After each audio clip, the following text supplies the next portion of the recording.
Caribbean premier league CPL এ অংশ নিতে ইতিমধ্যেই দেশ ছেড়েছেন বাংলাদেশ ক্রিকেটার মেহেদী হাসান মিরাজ। কিন্তু ভিসা জটিলতার কারণে দেশে থাকতে হয়েছিল বিশ্বসেরা অলরাউন্ডার সাকিব আল হাসানকে।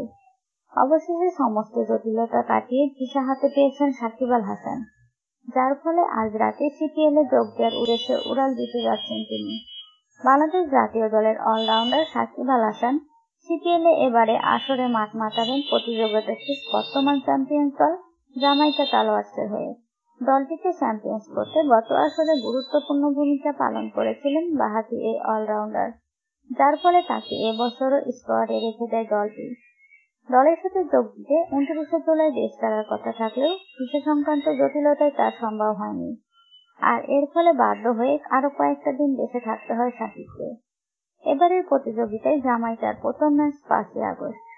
এদিকে মেহেদী হাসান মিরাজ অংশ নিচ্ছেন ত্রিনবাগো নাইট রাইডার্সের হয়ে। উদ্বোধনী ম্যাচে শুরু হবে ত্রিনবাগোর এবারের আসরের লড়াই।